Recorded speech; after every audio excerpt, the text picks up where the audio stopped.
निद्रा तो राक्षसी कहा है मूलाचार में। आप कहोगे निद्रा राक्षसी कहा है, मतलब क्यों? क्योंकि नींद आ जाती है ना तो अच्छी अच्छी चीजें चूक जाती हैं। जंगल में नींद आ जाए और आपको शेर खा जाए तो आपको ही पता ना पड़े। लेकिन कोई कोई लोग इतने सुबक्कड़ होते हैं कि उनको तुम गिरनार की चोटी पर बिठा दो तो भी वहां लुढ़कने का भी डर नहीं, उसको वहां भी ऊँघने लगेगा।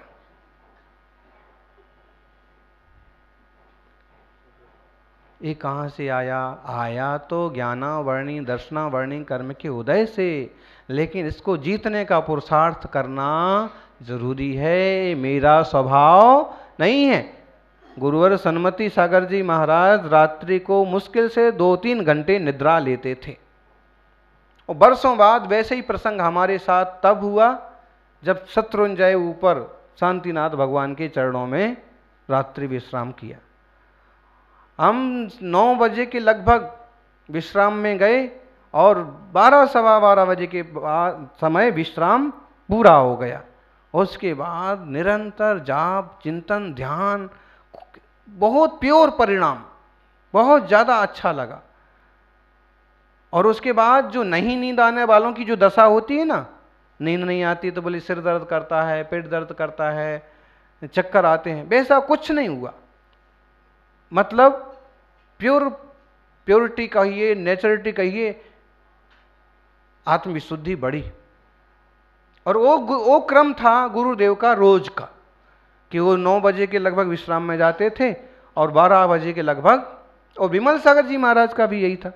विमल सागर जी के बारे में तो जो उनके पास रहे हैं कि 12 बजे से जाप चालू होते थे। 12 बजे से जाप, तरह तरह की माला, तरह तरह के मंत्र, तरह तरह के जाप, सब रहेंगे सब भगवान के ही, लेकिन बहुत सारे।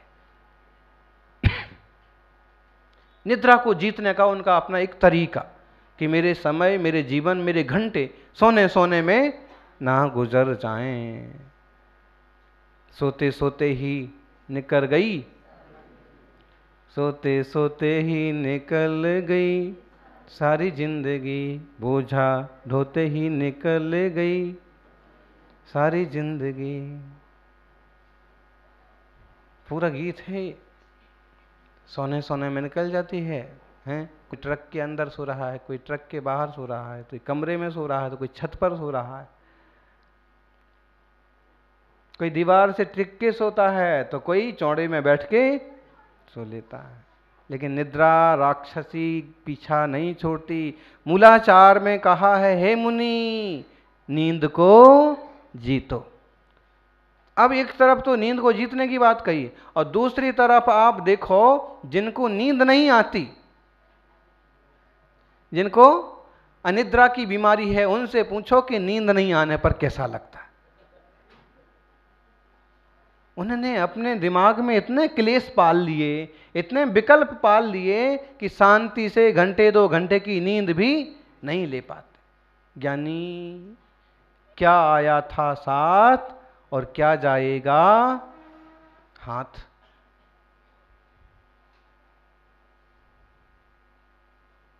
और एक बात है, जिनको नींद नहीं आती है उनको प्रवचन में लाओ, और जब तक कार्यक्रम हो शुरू से लेके आखिरी प्रवचन पूरा होने तक उसको बिठाओ। 2-3 घंटे में थक जाएगा और जब महाराज जी के प्रवचन का नंबर आएगा तब जो काम डॉक्टर नहीं कर पाए वो हाथों हाथ हो जाएगा।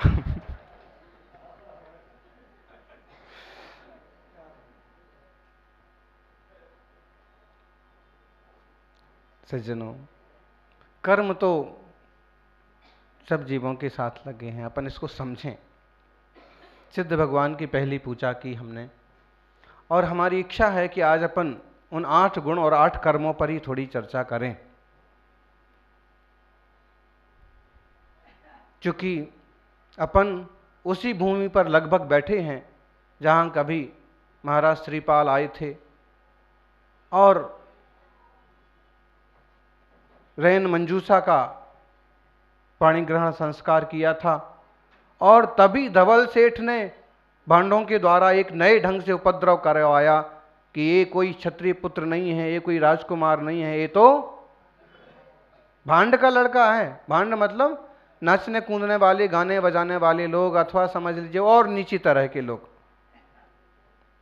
कथा तो आपको मालूम है। लेकिन फिर भी उस कन्या का शील, सत्य और बल देखो कि उसका मन नहीं डिगा। उसने कहा कि नहीं, इनमें महापुरुष के लक्षण हैं, इनके आचार विचार से मालूम पड़ता है कि निम्न कुल के नहीं हो सकते।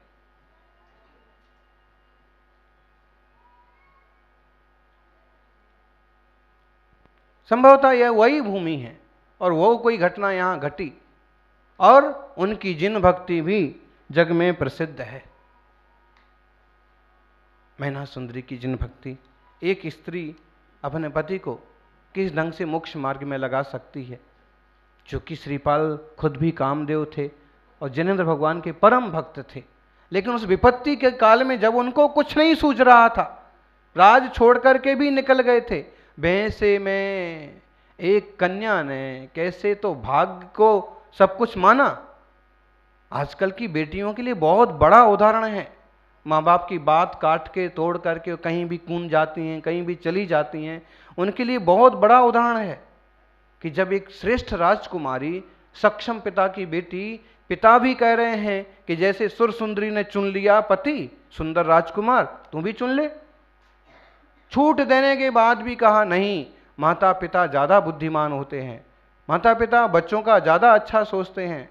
हे पिताश्री, आप हमारे लिए सब कुछ हैं, आप जो वर चुन देंगे वह मुझे स्वीकार है। पता नहीं पिता की बुद्धि उस समय कैसी चल रही थी, उसका उल्टा ही अर्थ समझे। मैं तेरे को कहता हूं कि तू पति पसंद कर ले, वर चुन ले, और तू मुझसे जबान लड़ाती है। तो उसने कहा कि पिताजी, भाग्य में तो वही मिलेगा जो मेरे भाग्य में मिलेगा, पति वही जो मेरे भाग्य में लिखा है, लेकिन चुनने का अधिकार तो आपका है। फिर पूरी कथा आपको मालूम ही है। मैना सुंदरी नाम से उस पर एक पिक्चर भी आई थी।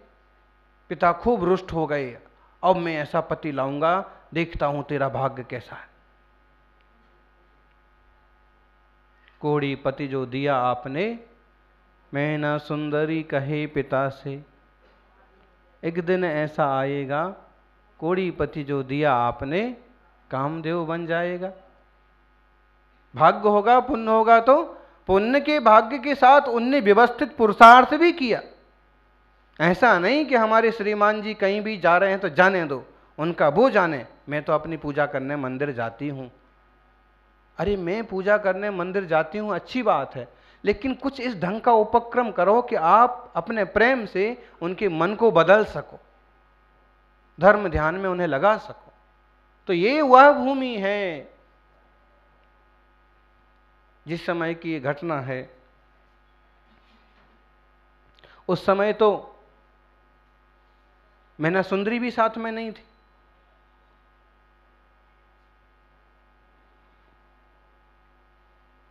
वो शायद जहाज पर ही थी।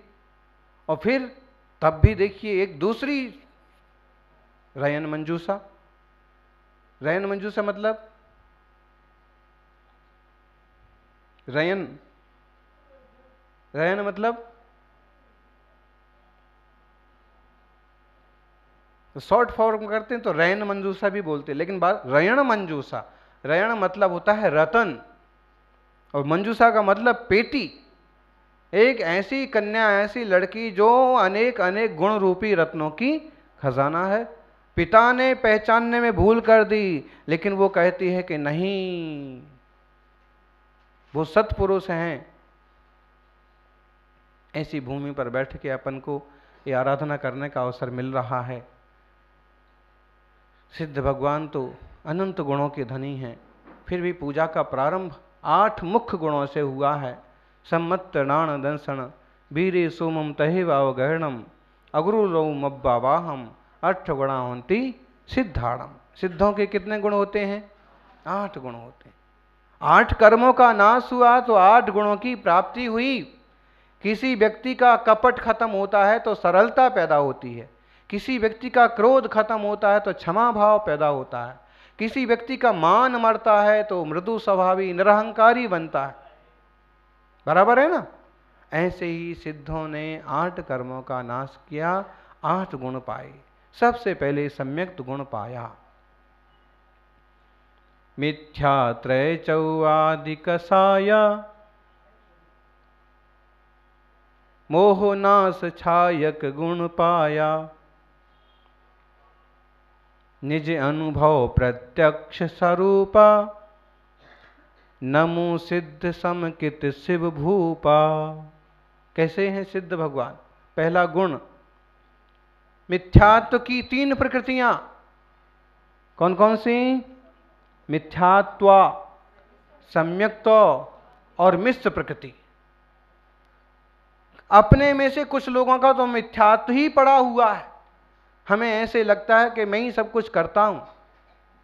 हमें ऐसे लगता है कि जब तक दुनिया के देवताओं को ना मनाऊंगा तब तक मेरा भला नहीं हो सकता। गोमटेश्वर बाहुबली के दर्शन को हम गए, वहां पर एक बड़े भक्त आए और कहने लगे कि बस भगवान का तो अभिषेक पूजन पाद प्रक्षालन कर लिया है, अब यहां से मैं अमुक जगह जा रहा हूं।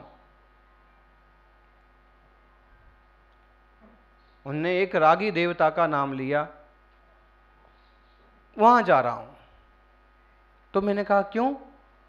बोले भगवान बाहुबली तो बीतरागी हैं, वो तो कुछ देंगे नहीं, इसलिए हम वहां जा रहे हैं। ज्ञानी बीतरागी के चरणों की आराधना से जो चाहो वो उपलब्धियां सहज हो जाती हैं।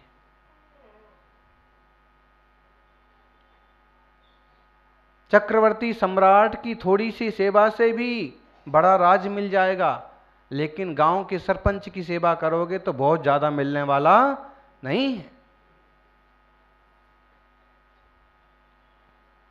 मिथ्यात्व छोड़ो।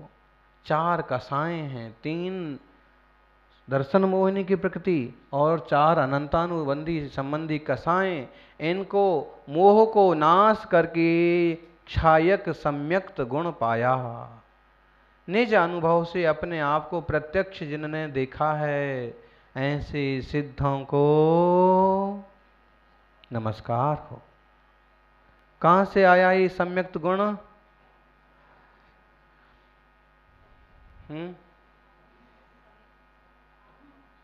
आत्मा में से आया है, बाहर से नहीं आया है। हमारा गुण है, लेकिन सब ऐसे तिरोहित हो रहे हैं ना, जैसे कुएं में पानी। जमीन में पानी है तो, लेकिन जब तक उसके ऊपर की मट्टी ना हटाओ तब तक जमीन में 50 फुट नीचे, 100 फुट नीचे मीठा पानी भी मिलने वाला नहीं है। मिट्टी तो हटाना पड़ेगी,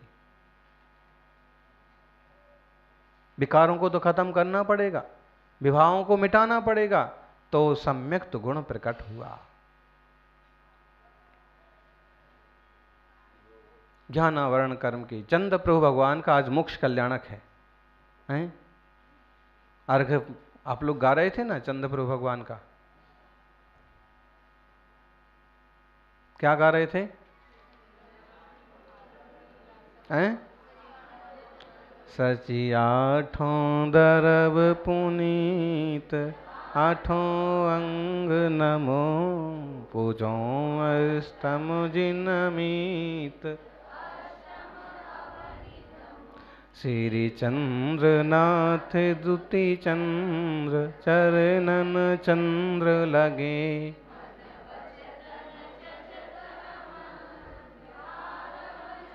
मन बचतन जजत अमंद, आत्म ज्योति जगे।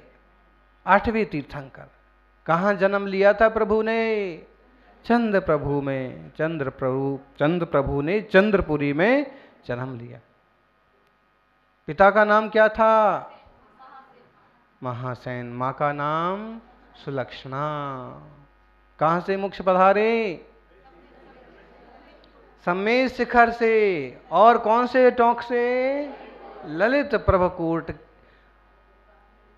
सम्मेद शिखर महात्म नाम का एक प्राचीन ग्रंथ है। सम्मेद शिखर की महिमा में तो जो उसमें लिखा है सो लिखा ही है और अच्छा लिखा, लेकिन ललित प्रभु कूट के संबंध में स्पेशल लिखा है कि चंद्र प्रभु भगवान के ललित कूट की जो मन वच काय से वंदना करता है वह जीव त्रियंच पर्याय में नहीं जाता। वहां से मोक्ष पधारे आठवें तीर्थंकर। और बताइए, चंद्र प्रभु भगवान की मूर्ति सबसे पास में कहां पर है आपके लिए? है तिजारा में।